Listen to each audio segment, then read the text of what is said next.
आणि महाराष्ट्रातल्या महिलांची असुरक्षितता ही किती चव्हाट्यावर आली आहे आणि आमच्या लाडक्या बहिणी सुरक्षित नाहीत महाराष्ट्रात, हे वारंवार सिद्ध झालं आहे।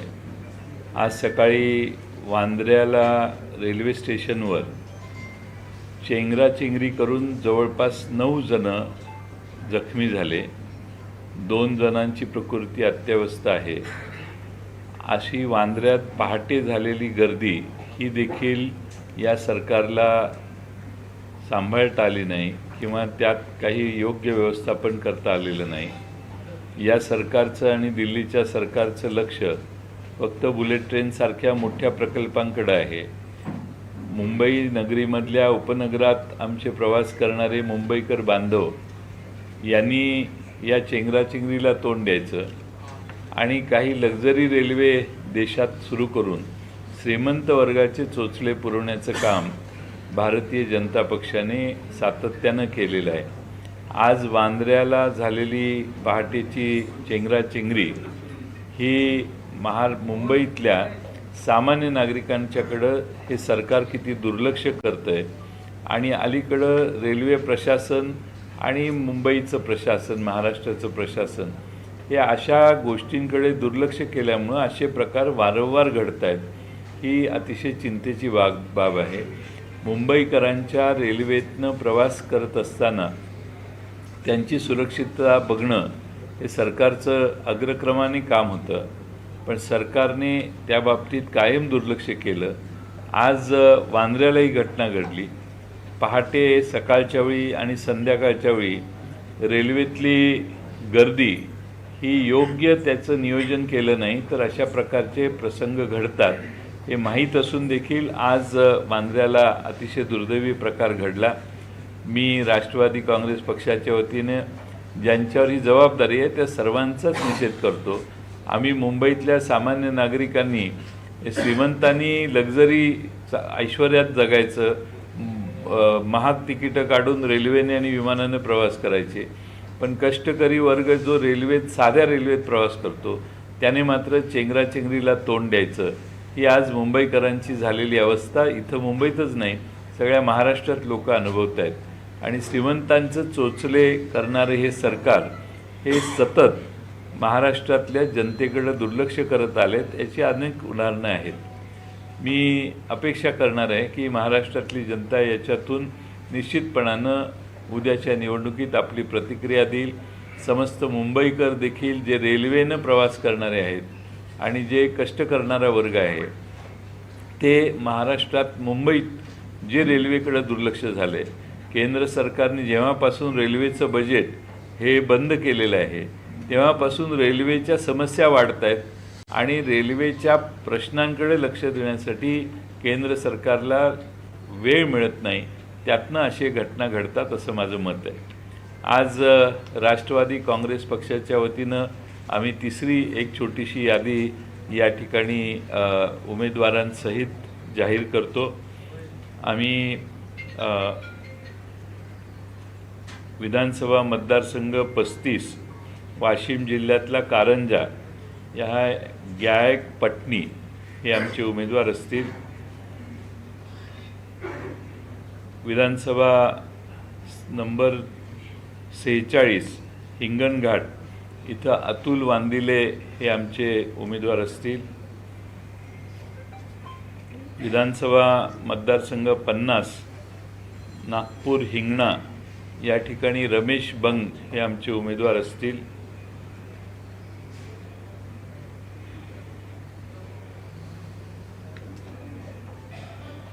विधानसभा क्रमांक 172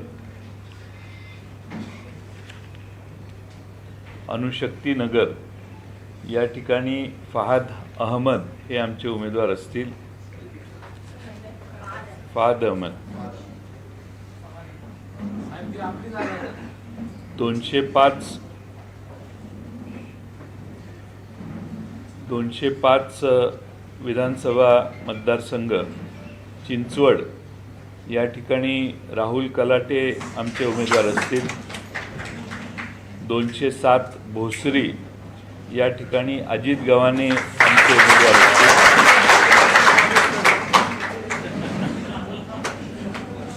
229 बीड माजलगाव या ठिकाणी मोहन बाजीराव जगताप हे आमचे उमेदवार असतील।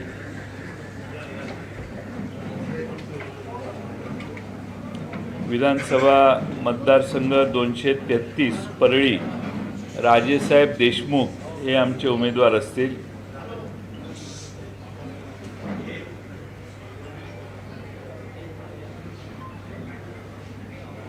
विधानसभा मतदारसंघ 247 सोलापूर जिल्ह्यातील मोहोळ मतदारसंघात कुमारी सिद्धी रमेश कदम ही उमेदवार असेल। ही टाटा इन्स्टिट्यूट ऑफ सोशल सायन्समध्ये पोस्ट ग्रॅज्युएशन हिनं केलं आहे आणि अत्यंत सुशिक्षित मुलगी आहे आणि ती मुंबईच्या टाटा इन्स्टिट्यूट ऑफ सोशल सायन्समध्ये शिकलेली आहे आणि तिचा NGOमध्ये 2 वर्षाचं काम करण्याचा अनुभव आहे। त्यामुळं कुमारी सिद्धी रमेश कदम ही आमची सोलापूर मोहोळला उमेदवार असेल। ही उमेदवारी दिल्यामुळे आमच्या विधानसभेच्या उमेदवार यादीत 11 महिला होत आहेत, याचाही आम्हाला विशेष आनंद आहे। आम्ही लाडकी बहीण म्हणून नुसत्या घोषणा करत नाही, तर कृतीशील कार्यक्रम आम्ही केलेला आहे। आमच्या मतदारसंघात आम्हाला ज्या जागा उपलब्ध झाल्या राष्ट्रवादीत, त्यात 11 महिला आहेत आणि 11 महिलांमध्ये आदिवासी समाजातल्या आहेत,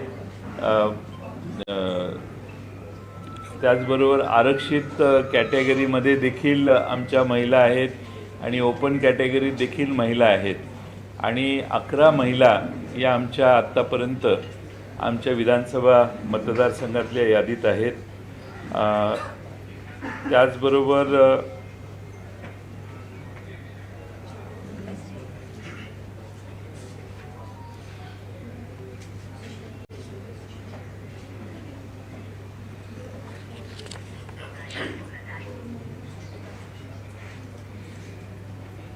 बाकीचे उमेदवार हे आम्ही आपणाला थोड्या कालावधीनंतर संध्याकाळी किंवा उद्या आम्ही त्यांची घोषणा करू। आपण या ठिकाणी एकत्रित आलेला आहात, त्यात आधुनिक लहुजी सेना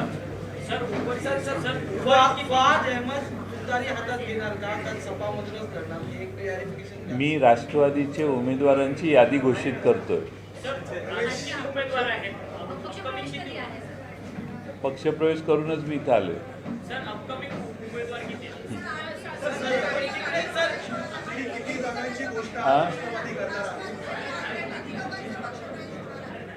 झाल्याशिवाय खरं नसतं, त्यामुळे झाल्यावर मी नक्की सांगेन। काँग्रेस आणि ठाकरेंच्या शिवसेनेत अद्यापही 11 जागांवर वाद आहे असं समोर येत आहे। अनेक जागांवर तिढा जो आहे अद्याप सुटलेला नाही आणि पहिली पूर्ण लढत होईल अशी चर्चा जी आता सुरू झाली आहे। दोन्ही पक्षाने प्रत्येक उमेदवाराला एबी फॉर्म वाटलेले आहेत। दोन्ही पक्ष एबी फॉर्म देताना पाहायला मिळतात, त्याचा फटका महाविकास आघाडीला लागेल नाही बसणार। काही ठिकाणी अजून वेळ आहे, अर्ज मागे काढून घेण्याच्या 4 तारखेपर्यंत वेळ आहे। त्यामुळं आपण मला विश्वास आहे की सर्व समन्वय होऊन जाईल। आता सध्या टाईम लिमिट असल्यामुळं थोडासा 2-4 जागा इकडं तिकडं गोंधळ होण्याची शक्यता आहे, ते आम्ही दुरुस्त करू।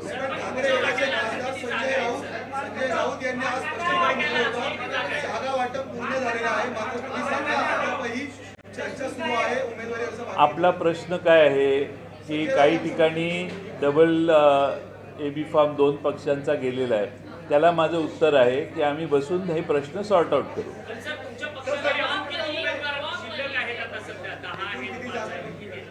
आहेत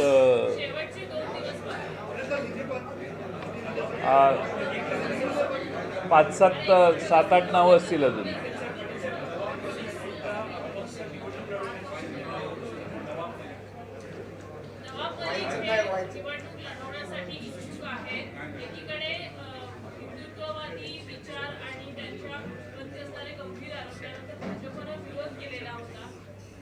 मुख्यमंत्र्यांनी त्यांना सभागृहामध्ये त्यांना देशद्रोही असं म्हटलेलं नवाब मलिक यांनी स्वतःच्या कन्येला भारतीय जनता पक्षाच्या मित्रपक्षातून निवडणूक लढवण्याची परवानगी दिलेली आहे. याचाच अर्थ नवाब मलिकला तिकीट देण्यात भारतीय जनता पक्षने नवाब मलिकच्या मुलीला दिलं. म्हणजे काय तर जे आरोप नवाब मलिक यांच्यावर केले आम्ही नाही केलेले. आम्ही तर उलट त्यांच्या बाजूने ते शिफारस समेत त्यांचे बाजूच मांडत होतो. पण भाजपने ठामपणाने जे आरोप केले ज्याच्यासाठी त्यांना तुरुंगवास झाला त्यांना बरोबर घेण्याची व्यवस्था भारतीय जनता पक्षाने केलेली दिसते. लाडकी बहीण योजना बंद करण्याचा डाव आहे अशा पद्धतीचा एक व्हिडिओ व्हायरल होतो ज्याच्यामध्ये भाजपनं काँग्रेसला आणि राष्ट्रवादीला घेतलेला आहे आणि त्यात असं दाखवण्यात आलंय की एकूणच भाजपने जी योजना आणली ती योजना आगामी काळामध्ये जर महाविकास आघाडी आली तर बंद होईल. भारतीय जनता पक्ष आणि आमचे त्यांचे जे मित्रपक्ष आहेत त्यांनी लाडकी बहीण योजनामध्ये आता पैसे नाहीत म्हणून या महिन्यात पैसे द्यायचं बंद केलेलं आहे. योजना त्यांनीच बंद केलेली आहे. आमचं जाहीरनामा अजून प्रकाशित व्हायचा आहे. तो जाहीरनामा प्रकाशित होईल त्यावेळी या योजनेबद्दल महाविकास आघाडीची भूमिका स्पष्ट होईल.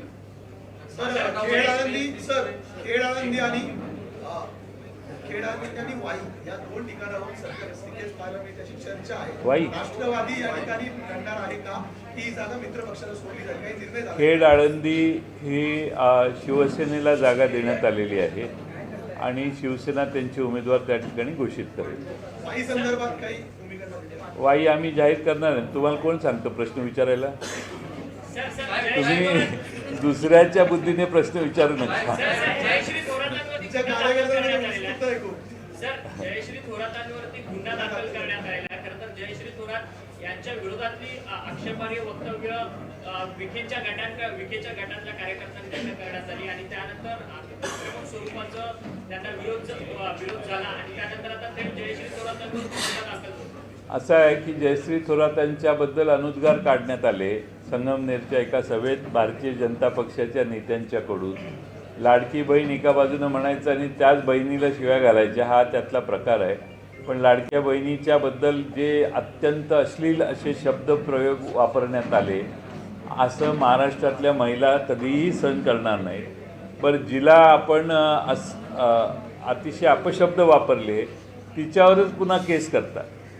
म्हणजे काय तर तुम्ही लाडक्या बहिणीला पूर्णपणाने नेस्तनाबूत करण्याचं ठरवलेलं आहे आणि त्यामुळं महाराष्ट्रातल्या महिलांच्यावर महिला जर दबत नसतील, महिला जर यांच्या सुरात सूर घालत नसतील तर त्या महिलांना येणं केनं प्रकारे अडचणीत आणण्याचा प्रकार, त्यांच्यावर केसेस करण्याचा प्रकार हा होतो हे तर सगळ्यांना माहिती आहे. आता स्वतः काँग्रेसचे नेते बाळासाहेब थोरात यांच्या कन्येच्या बाबतीत पण अशी पद्धत जर तुम्ही अवलंबली तर मग महाराष्ट्रामध्ये तुम्ही महिलांच्याबद्दल काय वागताय? कसे तुमच्या महिलांनी महाराष्ट्रातल्या तुम्हाला मतं का द्यावीत हाच प्रश्न आहे. तुम्ही 1500 रुपये दिल्यावर महिलांच्याबद्दल काही विधानं करू शकता. हे काय लायसन्स काढले का काय 1500 रुपये? सर, तुम्ही चेंगराचेंगरीचा उल्लेख केला. गेल्या 10 दिवसांमध्ये 4 प्रवाशांचा रेल्वेमधून पडून मृत्यू झालेला आहे मुंबईमध्ये. काही 8 दिवसांपूर्वीच डबा घसरण्याची घटना घडली होती. रेल्वे मंत्र्यांनी अद्याप मुंबईतील रेल्वे हेडक्वार्टर असेल किंवा जे प्रमुख स्थानक आहेत ते कुठेही भेट दिलेली नाहीये, कुठली रिॲक्शनही केलेली नाहीये. काय वाटतं, भाजपचे प्रभारी म्हणून सहप्रभारी म्हणून सुद्धा ते महाराष्ट्रात काम करायला मिळतात, प्रदेश कार्यालय देतात, मात्र तिकडे जात नाही? अश्विनी वैष्णव रेल्वे मंत्री.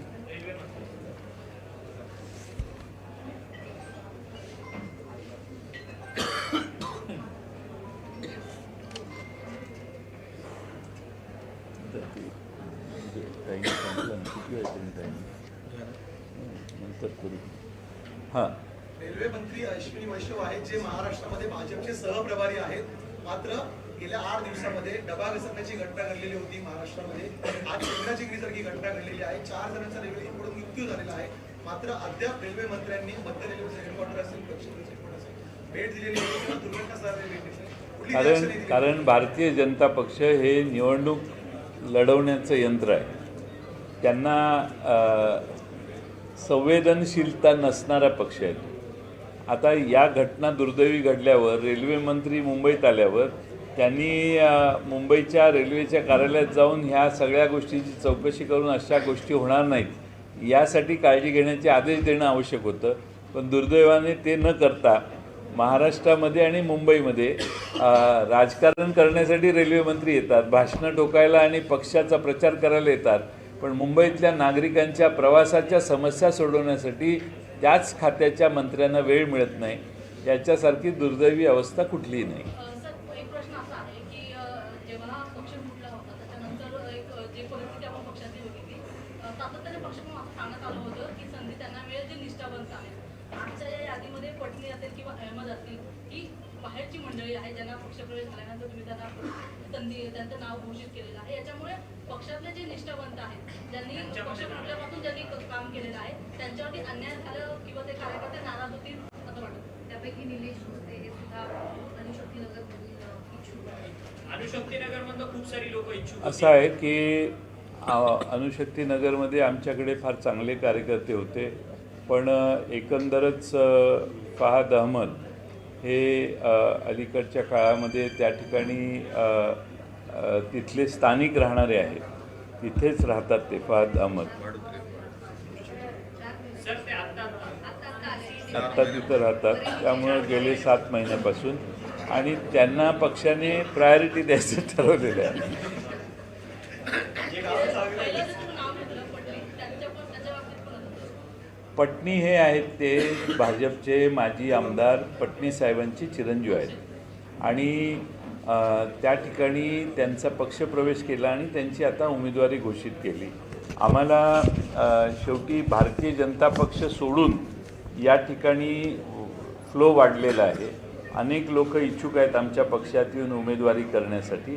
पटणी हे तरुण आहेत आणि त्यांची सामाजिक दृष्ट्या त्या भागातली प्रभाव लक्षात घेता आम्हाला वाटलं की ते योग्य उमेदवार आहेत. त्यामुळे निष्ठावंतांवरती अन्याय होते असं वाटतं. थोडासा अन्याय होतोय, पण संख्येला महत्त्व आहे राजकारणात आणि संख्येला संख्या असेल तर तुमची आमची भेट होईल.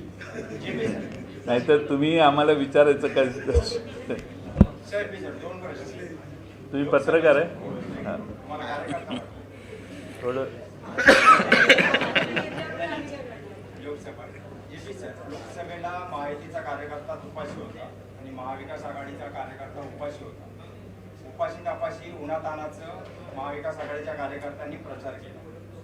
दिवाळी येते सण प्रचाराच्या दरम्यान महाविकास आघाडीच्या कार्यकर्त्याचं तोंड तुम्ही कसं गोड करणार आहात? आणि दुसरा प्रश्न, महाविकास आघाडीच्या जागा वाटपामध्ये 36 जागा आहेत, त्याच्यामध्ये NCP SP जरा बॅकफूटवर आहे असं वाटत नाही का आपल्याला? कारण दक्षिण मुंबईमध्ये बशीर पटेल आणि सचिन अहिरान नंतर एकही आमदार घडला नाही, निवडून आला आणि घाटकोपर पश्चिमची जागा NCP SP जिंकू शकते, पण ती मित्र पक्षाकडे गेली. याच्याबद्दल काय आपण स्पष्टीकरण द्या. तुमचं नाव काय? मंगेश कदम.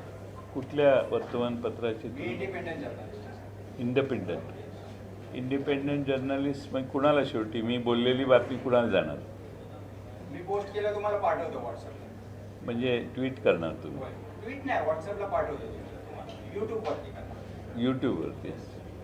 असं आहे की मुंबई शहरामध्ये शिवसेना, काँग्रेस, राष्ट्रवादी काँग्रेस, समाजवादी पक्ष या सर्वांनी जागा मागितल्या आणि त्या जागा मागताना ज्या ठिकाणी निवडून येण्याची शक्यता आहे अशाच काही मर्यादित जागा आम्ही मागितलेल्या शिवसेनेनं आणि काँग्रेसनं. त्या बाबतीत आमच्या मुंबईच्या युनिटने शिवसेना आणि काँग्रेसच्या बरोबरच्या बैठकीत भाग घेतला आणि त्यांनी निष्कर्ष काढले आणि त्याप्रमाणे जे जागा आघाडीत एकत्रितपणाने बसून ठरल्या त्या जागा आमच्याकडे आल्या, त्या आम्ही आता जाहीर केल्या.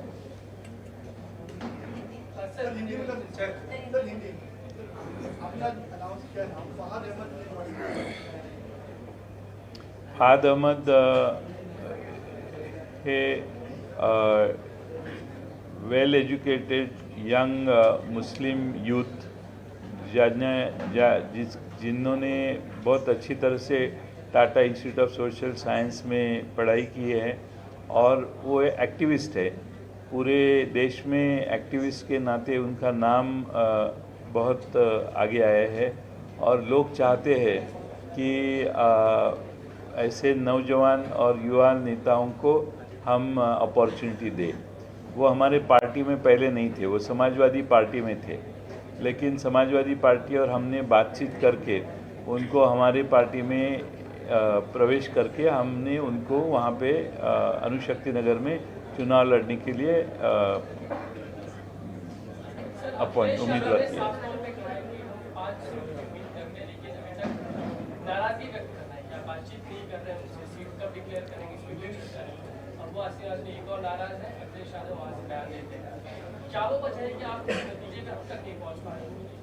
ऐसा है कि मैंने कल ही कहा था कि हमारे जो मित्र पक्ष है उनसे बातचीत चालू है, और जहाँ पे कांग्रेस शिवसेना के ओवरलैपिंग है या राष्ट्रवादी से ओवरलैपिंग है, हमने बातचीत करके हमारे निर्णय कर दिए हैं। जैसे कि शिवसेना और उनमें भी बातचीत चालू होगी, कांग्रेस की भी बातचीत इन सारे हमारे मित्र पार्टियों के साथ चालू होगी। सर, वही अब्बास भी कह रहे हैं कि सेकुलर वोट डिवाइड होना नहीं चाहिए, इसके लिए मैं इंतजार कर रहा हूँ, लेकिन अभी तक है कि मुझे कोई अप्रोच नहीं कर रहा है और वही टाइम जा रहा है सर। नहीं, मेरे ख्याल से कुछ हल निकलेगा, ऐसी उम्मीद है। आने वाले 1-2 दिन में निर्णय हो जाएंगे।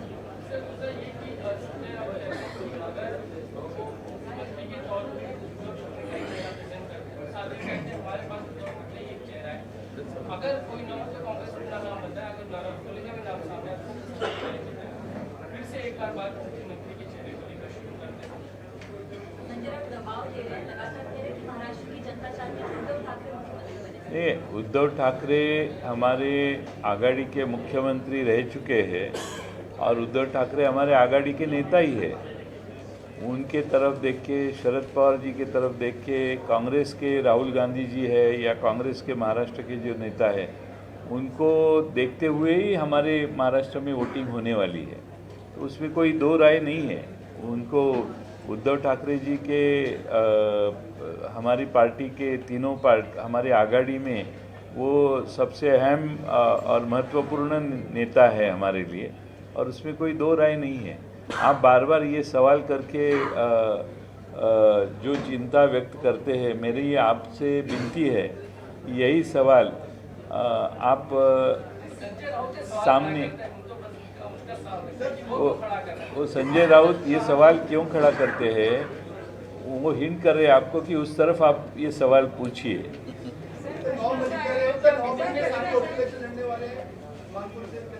हाँ,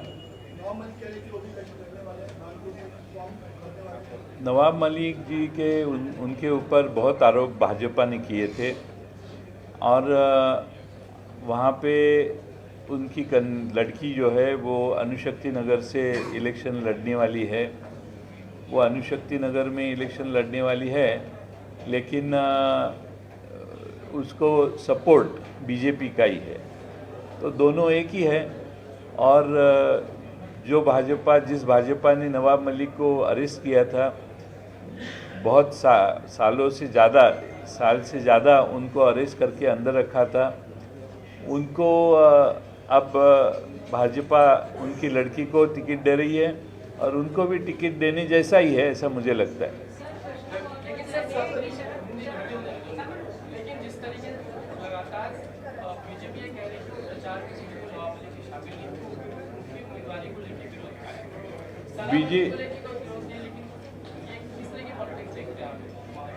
अब वो शिवाजी नगर में बीजेपी के उम्मीदवार कौन है? कोई बीजेपी उम्मीदवार खड़ी नहीं करने वाली। इसका मतलब नवाब भाई को सपोर्ट ही है बीजेपी का। आज जो स्टैम्पीड रेलवे हुआ बैंडर टर्मिनस पे, क्या लग रहा है बड़ी लापरवाही, बड़ी संख्या में लोग जाते हैं ऐसे समय पे, लापरवाही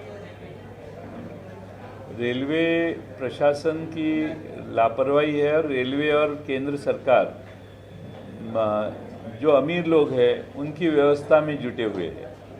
जो गरीब लोग रोज़ यातायात करते हैं, वो गरीब लोगों के तरफ देखते हुए सरकार ने उनकी जो स्टैम्पेड हुआ, ये किस कारण हुआ? क्योंकि वहाँ की व्यवस्था अधूरी है, और अधूरी व्यवस्था पे हम गरीब लोग वहाँ ट्रैवल करते हैं। और कोई अमीर लोगों की रेलवे आती है तो वहीं ऐसा कभी स्टैम्पेड नहीं होता। इसका मतलब ये है कि वो बांद्रा रेलवे स्टेशन की जो अधूरी बहुत इनकन्वीनियंस बहुत होता है लोगों को, वहाँ पे बहुत समस्या बड़ी है और रोज़ अर्ली मॉर्निंग ऐसी भीड़ वहाँ होती है। जो आज स्टैम्पेड हुआ वो उसी का कारण है और केंद्र सरकार और रेलवे प्रशासन इस तरफ ठीक नहीं देखता, ऐसे मुझे लगता है। महत्त्वाचा प्रश्न आहे की शरद पवार साहेबांकडे बघितलं जातं की महिलांच्याबद्दल महत्त्वाची भूमिका करणारे महत्त्वाचे योगदान देणारे नेते म्हणून बघितलं जातं. आता महिला आरक्षण 33% असतात आपल्या पक्षामध्ये, आपण एका प्रदेशाध्यक्ष आहात, तर महिलांची संख्या तेवढ्या प्रमाणात जास्त दिसत नाही. याबद्दल आपण काय सांगता? महिला उमेदवारांची संख्या जास्त दिसत नाही. सगळ्यात जास्त मी सांगितलं ना, माझ्याच पक्षात आहेत 11 तुम्ही 11 आहे ना, तर दुसऱ्या पक्षाची तुलना केल्यावर तुम्ही येऊन माझा सत्कार कराल. महिला जास्तीत जास्त महिलांना संधी दिली नाही. बघा तुम्ही 11 महिला कुठल्या पक्षात होत आहेत? 33% नाहीत, पण 11% तर आहेत. पण 11% दुसरा पक्ष, ताई, दुसरा पक्ष हा किती संख्या महिलांना देतो हे बघा आणि तुम्ही मला भेटा. लोकसभा चुनाव के दौरान जब भाजपा का कैंपेन चल रहा था तो जो राम को लाए हम उनको लाएंगे ये गाना चला रही थी. महाराष्ट्र चुनाव से पहले बटेंगे तो कटेंगे ये गाना लॉन्च किया गया, इस पर क्या कहेंगे?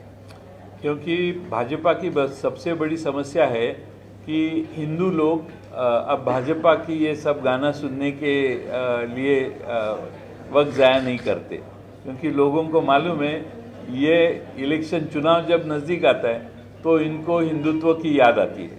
लेकिन लोग समझ गए हैं कि आरक्षण में क्या नीति भाजपा की है. देश में जो अलग अलग समाज है, हिंदू में ही है, उनके आरक्षणों की चीज़ों पे भारतीय जनता पक्ष कुछ नहीं बोलती, कुछ कर नहीं पाती. और इसीलिए लोगों का ये यकीन हो गया है कि भाजपा हिंदुत्व का इस्तेमाल सिर्फ चुनाव के लिए करते हैं, बाद में सब भूल जाते हैं.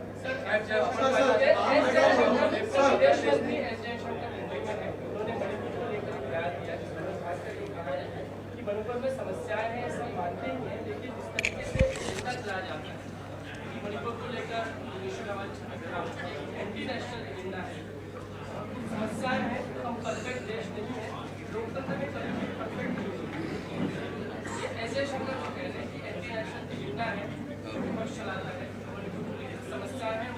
मणिपुर में जो घटना हो रही है, जो हुई, जो उन लोगों ने सहन किया, वो पूरे दुनिया में किसी कंट्री में लोगों ने सहन नहीं किया. वो मणिपुर की जनता सहन कर रही है.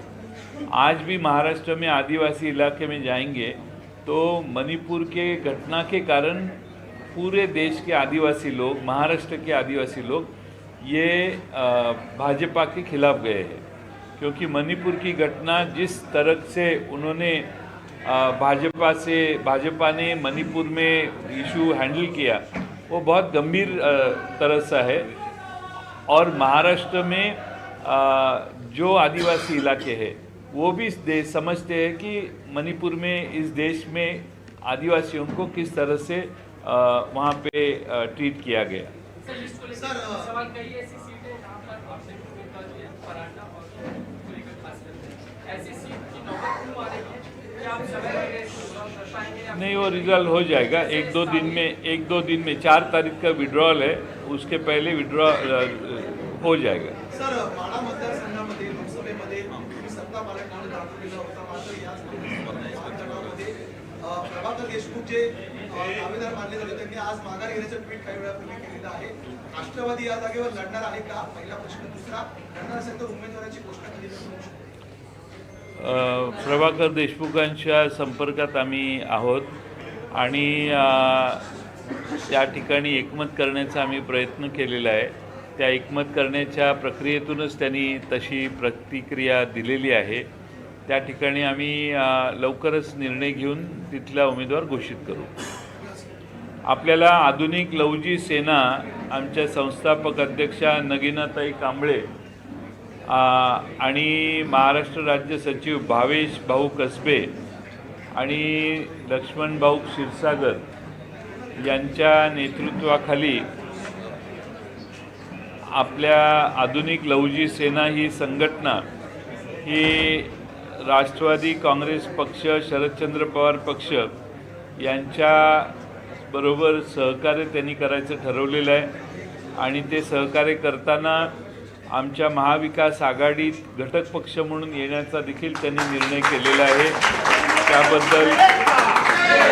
त्याबद्दल मी आधुनिक लहुजी सेनाचे सर्व महाराष्ट्रातले कार्यकर्ते, नेते आणि संघर्ष योद्धा सोमनाथ भाऊ कांबळे यांच्या नेतृत्वाखाली ही जी आधुनिक लहुजी सेना आजपर्यंत चालत होती आहे, त्यांच्या नगीनाताई कांबळे ज्यांनी संस्थापक म्हणून ही संस्था स्थापन केली, संघटना स्थापन केली, त्यांचा ही महाविकास आघाडीमध्ये घटक पक्ष म्हणून सामील होण्याच्या निर्णयाचं मी महाविकास आघाडीच्या वतीने मनपूर्वक स्वागत करतो। मला विश्वास आहे की त्यांच्या सहकार्यामुळं महाराष्ट्रामध्ये आपल्या अण्णाभाऊ साठेंच्या विचाराचे सगळे महाराष्ट्रात पसरलेले कार्यकर्ते हे ठामपणाने आमच्या राष्ट्रवादी काँग्रेस आणि महाविकास आघाडीला सहकार्य करतील। प्रवेश आपणच म्हणालात नाही, काँग्रेस शरदचंद्र पवार पक्षाची पुढची यादी तिसरी यादी आम्ही घोषित करतोय। आता ही घोषित करताना दिवसेंदिवस महाराष्ट्रातली परिस्थिती आणि महाराष्ट्रातल्या महिलांची असुरक्षितता ही किती चव्हाट्यावर आली आहे आणि आमच्या लाडक्या बहिणी सुरक्षित नाहीत महाराष्ट्रात, हे वारंवार सिद्ध झालं आहे। आज सकाळी वांद्र्याला रेल्वे स्टेशनवर चेंगराचेंगरी करून जवळपास 9 जण जखमी झाले, 2 जणांची प्रकृती अत्यवस्थ आहे। अशी वांद्र्यात पहाटे झालेली गर्दी ही देखील या सरकारला सांभाळता आली नाही किंवा त्यात काही योग्य व्यवस्थापन करता आलेलं नाही। या सरकारचं आणि दिल्लीच्या सरकारचं लक्ष फक्त बुलेट ट्रेनसारख्या मोठ्या प्रकल्पांकडे आहे। मुंबई नगरीमधल्या उपनगरात आमचे प्रवास करणारे मुंबईकर बांधव यांनी या चेंगराचेंगरीला तोंड द्यायचं आणि काही लक्झरी रेल्वे देशात सुरू करून श्रीमंत वर्गाचे चोचले पुरवण्याचं काम भारतीय जनता पक्षाने सातत्यानं केलेलं आहे। आज वांद्र्याला झालेली पहाटेची चेंगराचेंगरी ही मुंबईतल्या सामान्य नागरिकांच्याकडं हे सरकार किती दुर्लक्ष करतंय आणि अलीकडं रेल्वे प्रशासन आणि मुंबईचं प्रशासन, महाराष्ट्राचं प्रशासन हे अशा गोष्टींकडे दुर्लक्ष केल्यामुळं असे प्रकार वारंवार घडत आहेत। ही अतिशय चिंतेची बाब आहे। मुंबईकरांच्या रेल्वेतनं प्रवास करत असताना त्यांची सुरक्षितता बघणं हे सरकारचं अग्रक्रमाने काम होतं, पण सरकारने त्या बाबतीत कायम दुर्लक्ष केलं। आज वांद्र्यालाही घटना घडली। पहाटे सकाळच्या वेळी आणि संध्याकाळच्या वेळी रेल्वेतली गर्दी ही योग्य त्याचं नियोजन केलं नाही तर अशा प्रकारचे प्रसंग घडतात हे माहीत असून देखील आज वांद्र्याला अतिशय दुर्दैवी प्रकार घडला। मी राष्ट्रवादी काँग्रेस पक्षाच्या वतीने ज्यांच्यावर ही जबाबदारी आहे त्या सर्वांचाच निषेध करतो। आम्ही मुंबईतल्या सामान्य नागरिकांनी, श्रीमंतांनी लक्झरी ऐश्वर्यात जगायचं, महाग तिकीटं काढून रेल्वेने आणि विमानाने प्रवास करायचे, पण कष्टकरी वर्ग जो साध्या रेल्वेत प्रवास करतो त्याने मात्र चेंगराचेंगरीला तोंड द्यायचं। ही आज मुंबईकरांची झालेली अवस्था इथं मुंबईतच नाही सगळ्या महाराष्ट्रात लोक अनुभवत आहेत आणि श्रीमंतांचं चोचले करणारे हे सरकार हे सतत महाराष्ट्रातल्या जनतेकडे दुर्लक्ष करत आलेत, याची अनेक उदाहरणं आहेत। मी अपेक्षा करणार आहे की महाराष्ट्रातली जनता याच्यातून निश्चितपणानं उद्याच्या निवडणुकीत आपली प्रतिक्रिया देईल। समस्त मुंबईकर देखील जे रेल्वेनं प्रवास करणारे आहेत आणि जे कष्ट करणारा वर्ग आहे ते महाराष्ट्रात मुंबईत जे रेल्वेकडे दुर्लक्ष झाले, केंद्र सरकारने जेव्हापासून रेल्वेचं बजेट हे बंद केलेलं आहे तेव्हापासून रेल्वेच्या समस्या वाढत आहेत आणि रेल्वेच्या प्रश्नांकडे लक्ष देण्यासाठी केंद्र सरकारला वेळ मिळत नाही, त्यातनं अशी घटना घडतात असं माझं मत आहे. आज राष्ट्रवादी काँग्रेस पक्षाच्या वतीनं आम्ही तिसरी एक छोटीशी यादी या ठिकाणी उमेदवारांसहित जाहीर करतो. आम्ही विधानसभा मतदारसंघ 35 वाशिम जिल्ह्यातला कारंजा या गायक पटणी हे आमचे उमेदवार असतील. विधानसभा नंबर 46 हिंगणघाट इथं अतुल वांदिले हे आमचे उमेदवार असतील. विधानसभा मतदारसंघ 50 नागपूर हिंगणा या ठिकाणी रमेश बंग हे आमचे उमेदवार असतील.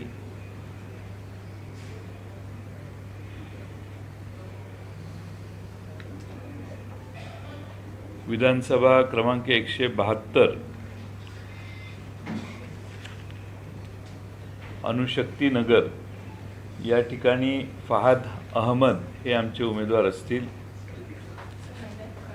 फहाद अहमद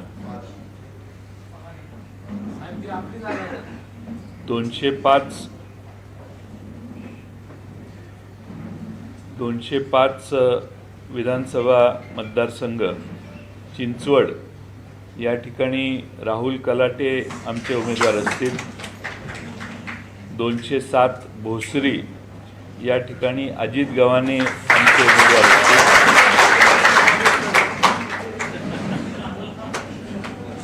229 बीड माजलगाव या ठिकाणी मोहन बाजीराव जगताप हे आमचे उमेदवार असतील.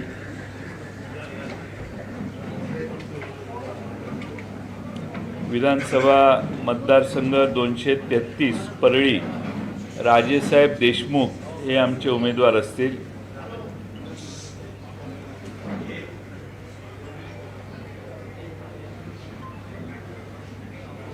विधानसभा मतदारसंघ 247 सोलापूर जिल्ह्यातील मोहोळ मतदारसंघात कुमारी सिद्धी रमेश कदम ही उमेदवार असेल. ही टाटा इन्स्टिट्यूट ऑफ सोशल सायन्समध्ये पोस्ट ग्रॅज्युएशन हिनं केलं आहे आणि अत्यंत सुशिक्षित मुलगी आहे आणि ती मुंबईच्या टाटा इन्स्टिट्यूट ऑफ सोशल सायन्समध्ये शिकलेली आहे आणि तिचा NGOमध्ये 2 वर्षाचं काम करण्याचा अनुभव आहे. त्यामुळं कुमारी सिद्धी रमेश कदम ही आमची सोलापूर मोहोळला उमेदवार असेल. ही उमेदवारी दिल्यामुळे आमच्या विधानसभेच्या उमेदवार यादीत 11 महिला होत आहेत, याचाही आम्हाला विशेष आनंद आहे. आम्ही लाडकी बहीण म्हणून नुसत्या घोषणा करत नाही, तर कृतीशील कार्यक्रम आम्ही केलेला आहे. आमच्या मतदारसंघात आम्हाला ज्या जागा उपलब्ध झाल्या राष्ट्रवादीत, त्यात 11 महिला आहेत आणि 11 महिलांमध्ये आदिवासी समाजातल्या आहेत, त्याचबरोबर आरक्षित कॅटेगरीमध्ये देखील आमच्या महिला आहेत आणि ओपन कॅटेगरीत देखील महिला आहेत आणि 11 महिला या आमच्या आत्तापर्यंत आमच्या विधानसभा मतदारसंघातल्या यादीत आहेत. त्याचबरोबर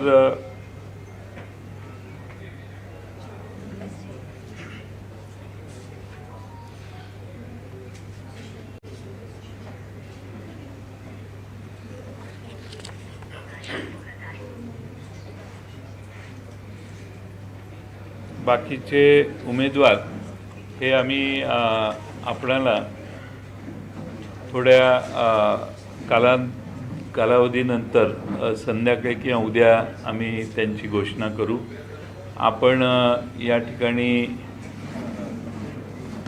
एकत्रित आलेला आहात, त्यात आधुनिक लहुजी सेना फहाद अहमद तुतारी हातात घेणार का? कारण सभामधूनच लढणार हे एक क्लॅरिफिकेशन. मी राष्ट्रवादीचे उमेदवारांची यादी घोषित करतोय. उमेदवार आहेत. पक्षप्रवेश करूनच मी इथं आलोय. सर अपकमिंग उमेदवार किती आहेत?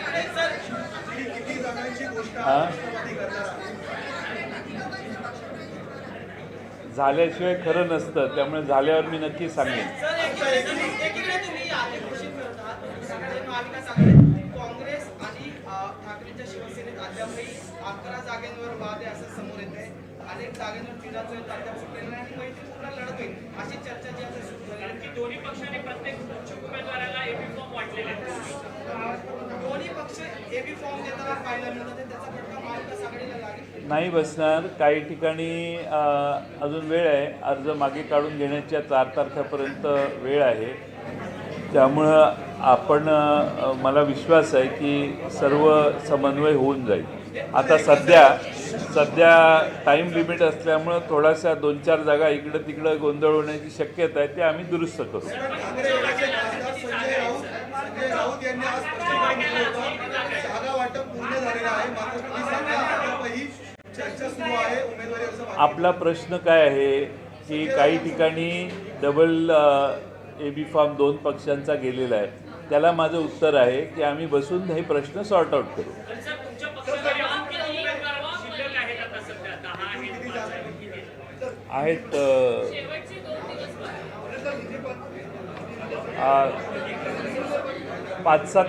7-8 नावं असतील अजून.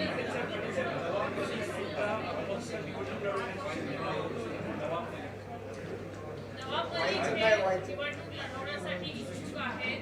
एकीकडे हिंदुत्ववादी विचार आणि त्यांच्या प्रती असणारे गंभीर आरोप त्यानंतर भाजपनं विरोध केलेला होता. मुख्यमंत्र्यांनी त्यांना सभागृहामध्ये त्यांना देशद्रोही असं म्हटलेलं होतं. नवाब मलिक यांनी स्वतःच्या कन्येला भारतीय जनता पक्षाच्या मित्र पक्षातून निवडणूक लढवण्याची परवानगी दिलेली आहे. याचाच अर्थ नवाब मलिकला तिकीट देण्यात भारतीय जनता पक्षने नवाब मलिकच्या मुलीला दिलं. म्हणजे काय तर जे आरोप नवाब मलिक यांच्यावर केले आम्ही नाही केलेले. आम्ही तर उलट त्यांच्या बाजूने ते शिफारस समेत त्यांचे बाजूच मांडत होतो. पण भाजपने ठामपणाने जे आरोप केले, ज्याच्यासाठी त्यांना तुरुंगवास झाला, त्यांना बरोबर घेण्याची व्यवस्था भारतीय जनता पक्षाने केलेली दिसते. लाडकी बहीण योजना बंद करण्याचा डाव आहे अशा पद्धतीचा एक व्हिडिओ व्हायरल होतो, ज्याच्यामध्ये भाजपनं काँग्रेसला आणि राष्ट्रवादीला डिवचलेला आहे. आणि त्यात असं दाखवण्यात आलंय की एकूणच भाजपने जी योजना आणली ती योजना आगामी काळामध्ये जर महाविकास आघाडी आली तर बंद होईल. भारतीय जनता पक्ष आणि त्यांचे जे मित्रपक्ष आहेत त्यांनी लाडकी बहीण योजनामध्ये आता पैसे नाहीत म्हणून या महिन्यात पैसे द्यायचं बंद केलेलं आहे. योजना त्यांनीच बंद केलेली आहे. आमचं जाहीरनामा अजून प्रकाशित व्हायचा आहे. तो जाहीरनामा प्रकाशित होईल त्यावेळी या योजनेबद्दल महाविकास आघाडीची भूमिका स्पष्ट होईल. खेड आळंदी आणि वाई या 2 ठिकाणावर सरकार सिंगेज पाहायला मिळते अशी चर्चा आहे. वाई राष्ट्रवादी या ठिकाणी लढणार आहे का, ही जागा मित्र पक्षाला सोडली जाईल, काही निर्णय झाला? खेड आळंदी ही शिवसेनेला जागा देण्यात आलेली आहे आणि शिवसेना त्यांचे उमेदवार त्या ठिकाणी घोषित करेल. वाई संदर्भात काही भूमिका झालेली आहे? वाई आम्ही जाहीर करणार आहे. तुम्हाला कोण सांगतं प्रश्न विचारायला? तुम्ही दुसऱ्याच्या बुद्धीने प्रश्न विचारू नका. जयश्री थोरातांवरती तिच्या कार्यकर्त्यांनी उत्तर ऐकू. सर, जयश्री थोरातांवरती गुन्हा दाखल करण्यात आलेला आहे. खरं तर जयश्री थोरात यांच्या विरोधातली आक्षेपार्ह वक्तव्य विखेच्या गटातल्या कार्यकर्त्यांनी त्यांना करण्यात आली आणि त्यानंतर स्वरूपाचं त्यांना विरोध झाला आणि त्यानंतर आता ते जयश्री थोरातांवर गुन्हा दाखल होतो. असं आहे की जयश्री थोरातांच्याबद्दल अनुद्गार काढण्यात आले संगमनेरच्या एका सभेत भारतीय जनता पक्षाच्या नेत्यांच्याकडून. लाडकी बहीण एका बाजूनं म्हणायचं आणि त्याच बहिणीला शिव्या घालायच्या, हा त्यातला प्रकार आहे. पण लाडक्या बहिणीच्याबद्दल जे अत्यंत अश्लील असे शब्दप्रयोग वापरण्यात आले असं महाराष्ट्रातल्या महिला कधीही सहन करणार नाही. बरं, जिला आपण अतिशय अपशब्द वापरले तिच्यावरच पुन्हा केस करता. म्हणजे काय तर तुम्ही लाडक्या बहिणीला पूर्णपणाने नेस्तनाबूत करण्याचं ठरवलेलं आहे आणि त्यामुळं महाराष्ट्रातल्या महिलांच्यावर महिला जर दबत नसतील, महिला जर यांच्या सुरात सूर घालत नसतील तर त्या महिलांना येणं केनं प्रकारे अडचणीत आणण्याचा प्रकार, त्यांच्यावर केसेस करण्याचा प्रकार हा होतो हे तर सगळ्यांना माहिती आहे. आता स्वतः काँग्रेसचे नेते बाळासाहेब थोरात यांच्या कन्येच्या बाबतीत पण अशी पद्धत जर तुम्ही अवलंबली तर मग महाराष्ट्रामध्ये तुम्ही महिलांच्याबद्दल काय वागताय? कसे तुमच्या महिलांनी महाराष्ट्रातल्या तुम्हाला मतं का द्यावीत हाच प्रश्न आहे. तुम्ही 1500 रुपये दिल्यावर महिलांच्याबद्दल काही विधानं करू शकता. हे काय लायसन्स काढले का काय 1500 रुपयात? सर, तुम्ही चेंगराचेंगरीचा उल्लेख केला. गेल्या 10 दिवसांमध्ये 4 प्रवाशांचा रेल्वेमधून पडून मृत्यू झालेला आहे मुंबईमध्ये. काही 8 दिवसांपूर्वीच डबा घसरण्याची घटना घडली होती. रेल्वे मंत्र्यांनी अद्याप मुंबईतील रेल्वे हेडक्वार्टर असेल किंवा जे प्रमुख स्थानक आहेत ते कुठेही भेट दिलेली नाहीये, कुठलीही रिॲक्शनही केलेली नाहीये. काय वाटतं, भाजपचे प्रभारी म्हणून सहप्रभारी म्हणून सुद्धा ते महाराष्ट्रात काम करायला मिळतात, प्रदेश कार्यालय देतात, मात्र तिकडे जात नाही. अश्विनी वैष्णव रेल्वे मंत्री.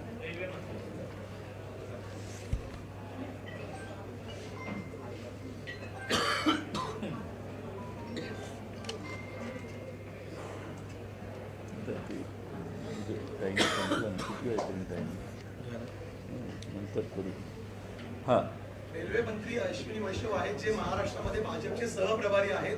मात्र गेल्या 8 दिवसामध्ये डबा घसरण्याची घटना घडलेली होती महाराष्ट्रामध्ये. आज चेंगराचेंगरीसारखी घटना घडलेली आहे. 4 जणांचा रेल्वेकडून मृत्यू झालेला आहे. मात्र अद्याप रेल्वे मंत्र्यांनी मध्य रेल्वेचे हेडक्वार्टर असेल, पश्चिम रेल्वेचे हेडक्वार्टर असेल, भेट दिलेली नाही किंवा दुर्घटना झालेली भेट दिली नाही. कुठली reaction नाही दिली. कारण भारतीय जनता पक्ष हे निवडणूक लढवण्याचं यंत्र आहे. त्यांना संवेदनशीलता नसणारा पक्ष आहे. आता या घटना दुर्दैवी घडल्यावर रेल्वे मंत्री मुंबईत आल्यावर त्यांनी मुंबईच्या रेल्वेच्या कार्यालयात जाऊन ह्या सगळ्या गोष्टीची चौकशी करून अशा गोष्टी होणार नाहीत यासाठी काळजी घेण्याचे आदेश देणं आवश्यक होतं. पण दुर्दैवाने ते न करता महाराष्ट्रामध्ये आणि मुंबईमध्ये राजकारण करण्यासाठी रेल्वे मंत्री येतात, भाषणं ठोकायला आणि पक्षाचा प्रचार करायला येतात. पण मुंबईतल्या नागरिकांच्या प्रवासाच्या समस्या सोडवण्यासाठी त्याच खात्याच्या मंत्र्यांना वेळ मिळत नाही. याच्यासारखी दुर्दैवी अवस्था कुठलीही नाही. सर, एक प्रश्न असा आहे की जेव्हा पक्ष फुटला होता त्याच्यानंतर एक जे परिस्थिती आपण पक्षाची होती ती सातत्याने पक्षाकडून असं सांगण्यात आलं होतं की संधी त्यांना मिळेल जे निष्ठावंत आहेत. आजच्या या यादीमध्ये पटणी असेल किंवा अहमद असतील ही बाहेरची मंडळी आहे ज्यांना पक्षप्रवेश झाल्यानंतर तुम्ही त्यांना संधी त्यांचं नाव घोषित केलेलं आहे. याच्यामुळे पक्षातले जे निष्ठावंत आहेत ज्यांनी पक्ष फुटल्यापासून ज्यांनी काम केलेलं आहे त्यांच्यावरती अन्याय झालं किंवा ते कार्यकर्ते नाराज होतील असं वाटतं. त्यापैकी निलेश होते हे सुद्धा अनुशक्तीनगरमधील इच्छुक आहेत. अनुशक्तीनगरमधून खूप सारी लोक इच्छुक असं आहे की अनुशक्तीनगरमध्ये आमच्याकडे फार चांगले कार्यकर्ते होते. पण एकंदरच फहाद अहमद हे अलीकडच्या काळामध्ये त्या ठिकाणी तिथले स्थानिक राहणारे आहेत. तिथेच राहतात ते फहाद अहमद. सर ते आत्ता तिथं राहतात. त्यामुळं गेले 7 महिन्यापासून आणि त्यांना पक्षाने प्रायोरिटी द्यायचं ठरवलेलं आहे.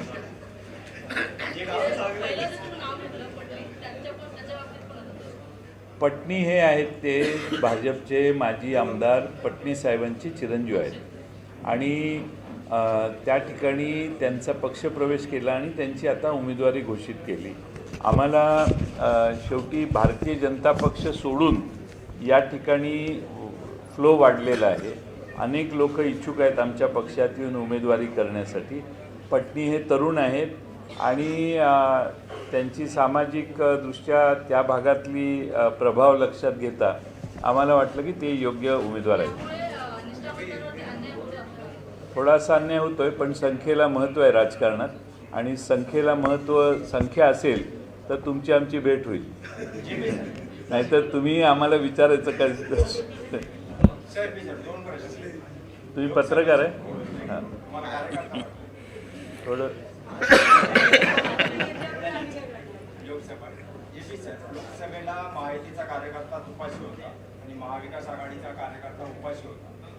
उपाशी नापाशी उन्हातानाचं महाविकास आघाडीच्या कार्यकर्त्यांनी प्रचार केला.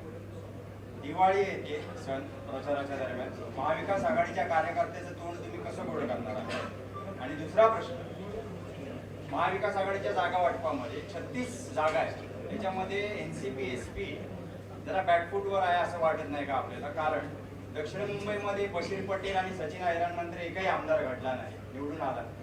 आणि घाटकोपर पश्चिमची जागा एनसीपी जिंकू शकते, पण ती मित्र पक्षाकडे गेली. याच्याबद्दल काय आपण स्पष्टीकरण द्याल? तुमचं नाव काय? मंगेश कडाळे. कुठल्या वर्तमानपत्राची? मी इंडिपेंडंट जर्नलिस्ट. इंडिपेंडंट जर्नलिस्ट मग कुणाला शेवटी मी बोललेली बातमी कुणाला जाणार? मी पोस्ट केलं तुम्हाला पाठवतो व्हॉट्सअपला. म्हणजे ट्विट करणार तुम्ही? ट्विट नाही, व्हॉट्सअपला पाठवतो तुम्हाला, यूट्यूबवरती करणार. यूट्यूबवरती. असं आहे की मुंबई शहरामध्ये शिवसेना, काँग्रेस, राष्ट्रवादी काँग्रेस, समाजवादी पक्ष या सर्वांनी जागा मागितल्या आणि त्या जागा मागताना ज्या ठिकाणी निवडून येण्याची शक्यता आहे अशाच काही मर्यादित जागा आम्ही मागितलेल्या शिवसेनेनं आणि काँग्रेसनं.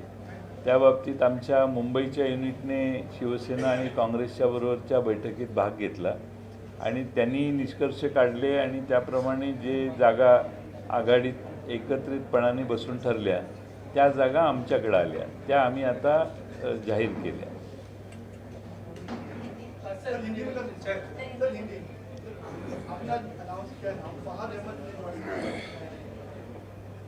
फहाद अहमद हे well educated young Muslim youth जिन्होंने बहुत अच्छी तरह से Tata Institute of Social Science में पढ़ाई की है और वो एक्टिविस्ट है. पूरे देश में एक्टिविस्ट के नाते उनका नाम बहुत आगे आया है और लोग चाहते हैं कि ऐसे नौजवान और युवा नेताओं को हम अपॉर्चुनिटी दें. वो हमारे पार्टी में पहले नहीं थे, वो समाजवादी पार्टी में थे, लेकिन समाजवादी पार्टी और हमने बातचीत करके उनको हमारे पार्टी में प्रवेश करके हमने उनको वहाँ पे अणुशक्ति नगर में चुनाव लड़ने के लिए उम्मीदवार किया.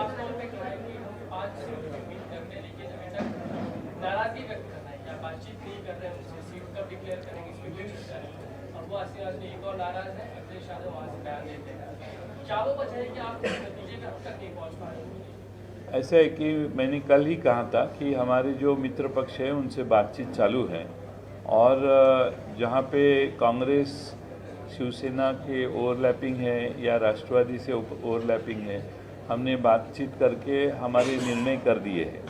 जैसे कि शिवसेना और उनमें भी बातचीत चालू होगी, कांग्रेस की भी बातचीत इन सारे हमारे मित्र पार्टियों के साथ चालू होगी. सर, वही अब्बास भी कह रहे हैं कि सेकुलर वोट डिवाइड होना नहीं चाहिए, इसके लिए मैं इंतजार कर रहा हूँ, लेकिन अभी तक है कि मुझे कोई अप्रोच नहीं कर रहा है और वही टाइम जा रहा है. सर नहीं, मेरे ख्याल से कुछ हल निकलेगा ऐसी उम्मीद है. आने वाले 1-2 दिन में निर्णय हो जाएंगे.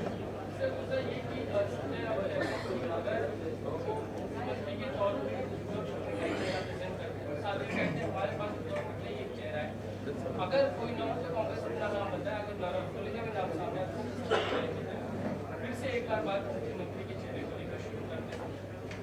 संजय राउत दबाव दे रहे हैं, लगातार कह रहे हैं कि महाराष्ट्र की जनता चाहती है उद्धव ठाकरे मुख्यमंत्री बने.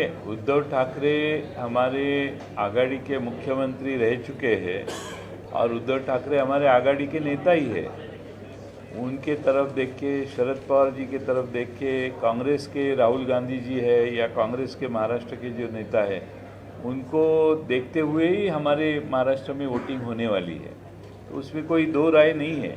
उनको उद्धव ठाकरे जी के हमारी पार्टी के तीनों हमारे आघाड़ी में वो सबसे अहम और महत्वपूर्ण नेता है हमारे लिए और उसमें कोई दो राय नहीं है. आप बार बार ये सवाल करके जो चिंता व्यक्त करते हैं, मेरी आपसे विनती है यही सवाल आप सामने वो संजय राउत ये सवाल क्यों खड़ा करते हैं, वो हिंट कर रहे हैं आपको कि उस तरफ आप ये सवाल पूछिए.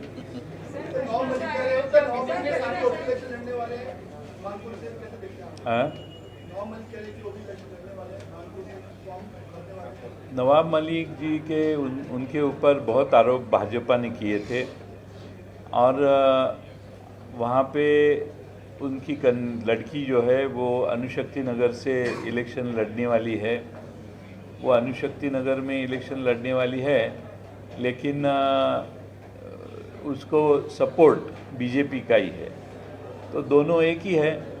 और जो जिस भाजपा ने नवाब मलिक को अरेस्ट किया था, बहुत साल से ज़्यादा उनको अरेस्ट करके अंदर रखा था, उनको अब भाजपा उनकी लड़की को टिकट दे रही है और उनको भी टिकट देने जैसा ही है, ऐसा मुझे लगता है। लेकिन जिस तरीके से लगातार बीजेपी कह रही है प्रचार के क्षेत्र में नवाब मलिक की शामिल नहीं होगी, उनकी उम्मीदवारी को लेकर विरोध कर रहे हैं।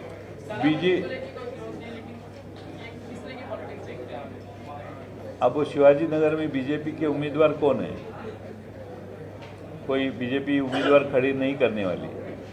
इसका मतलब नवाब भाई को सपोर्ट ही है बीजेपी का।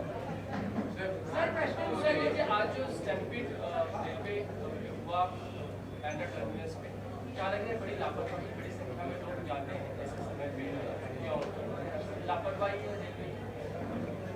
रेलवे प्रशासन की लापरवाही है और रेलवे और केंद्र सरकार जो अमीर लोग हैं उनकी व्यवस्था में जुटे हुए हैं। जो गरीब लोग रोज़ यातायात करते हैं, वो गरीब लोगों के तरफ देखते हुए सरकार ने उनकी जो स्टैम्पेड हुआ, ये किस कारण हुआ? क्योंकि वहाँ की व्यवस्था अधूरी है और अधूरी व्यवस्था पे हम गरीब लोग वहाँ ट्रैवल करते हैं और कोई अमीर लोगों की रेलवे आती है तो वहीं ऐसा कभी स्टैम्पेड नहीं होता। इसका मतलब ये है कि वो बांद्रा रेलवे स्टेशन की जो अधूरी बहुत इनकन्वीनियंस बहुत होता है लोगों को, वहाँ पे बहुत समस्या बड़ी है और रोज़ अर्ली मॉर्निंग ऐसी भीड़ वहाँ होती है। जो आज स्टैम्पेड हुआ वो उसी का कारण है और केंद्र सरकार और रेलवे प्रशासन इस तरफ ठीक नहीं देखता, ऐसे मुझे लगता है। महत्त्वाचा प्रश्न आहे की शरद पवार साहेबांकडे बघितलं जातं की महिलांच्याबद्दल महत्त्वाची भूमिका करणारे, महत्त्वाचे योगदान देणारे नेते म्हणून बघितलं जातं। तर महिला आरक्षण 33% असतात, आपल्या पक्षामध्ये आपण एका प्रदेशाध्यक्ष आहात, तर महिलांची संख्या तेवढ्या प्रमाणात जास्त दिसत नाही, याबद्दल आपण काय सांगता? महिला उमेदवारांची संख्या जास्त दिसत नाही। सगळ्यात जास्त मी सांगितलं ना, माझ्याच पक्षात आहेत 11 तुम्ही 11 आहे ना, तर दुसऱ्या पक्षाची तुलना केल्यावर तुम्ही येऊन माझा सत्कार कराल। जास्तीत जास्त महिलांना संधी दिली बघा तुम्ही, 11 महिला कुठल्या पक्षात होत आहेत? 33% नाहीत, पण 11% तर आहेत। पण 11% दुसरा पक्ष, ताई, दुसरा पक्ष हा किती संख्या महिलांना देतो हे बघा आणि तुम्ही मला भेटा। लोकसभा चुनाव के दौरान जब भाजपा का कैंपेन चल रहा था तो जो राम को लाए हम उनको लाएंगे ये गाना चला रही थी। महाराष्ट्र चुनाव से पहले बटेंगे तो कटेंगे ये गाना लॉन्च किया गया, इस पर क्या कहेंगे? क्योंकि भाजपा की बस सबसे बड़ी समस्या है कि हिंदू लोग अब भाजपा की ये सब गाना सुनने के लिए वक्त ज़ाया नहीं करते, क्योंकि लोगों को मालूम है ये इलेक्शन चुनाव जब नज़दीक आता है तो इनको हिंदुत्व की याद आती है। लेकिन लोग समझ गए हैं कि आरक्षण में क्या नीति भाजपा की है। देश में जो अलग अलग समाज है, हिंदू में ही है, उनके आरक्षणों की चीज़ों पे भारतीय जनता पक्ष कुछ नहीं बोलती, कुछ कर नहीं पाती और इसीलिए लोगों का ये यकीन हो गया है कि भाजपा हिंदुत्व का इस्तेमाल सिर्फ चुनाव के लिए करते हैं, बाद में सब भूल जाते हैं।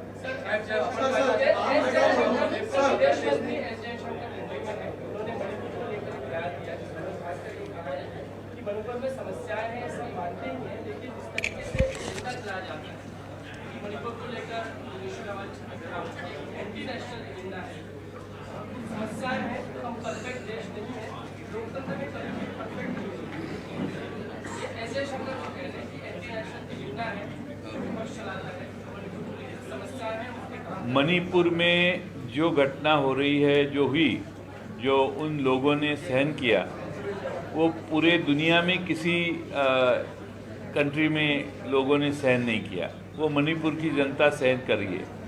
आज भी महाराष्ट्र में आदिवासी इलाके में जाएंगे तो मणिपुर के घटना के कारण पूरे देश के आदिवासी लोग, महाराष्ट्र के आदिवासी लोग ये भाजपा के खिलाफ गए हैं, क्योंकि मणिपुर की घटना जिस तरह से उन्होंने भाजपा ने मणिपुर में इशू हैंडल किया वो बहुत गंभीर तरह से है। और महाराष्ट्र में जो आदिवासी इलाके हैं वो भी समझते हैं कि मणिपुर में इस देश में आदिवासियों को किस तरह से वहाँ पे ट्रीट किया गया। सर लिस्ट को लेकर सवाल कई ऐसी सीटें जहाँ पर आपने उम्मीदवार दिए पराठा और को लेकर खास करके ऐसी सीट की नौबत क्यों आ रही है? क्या आप समय कर पाएंगे या नहीं, वो रिजल्ट हो जाएगा एक दो दिन में 4 तारीख का विड्रॉल है, उसके पहले विड्रॉ हो जाएगा।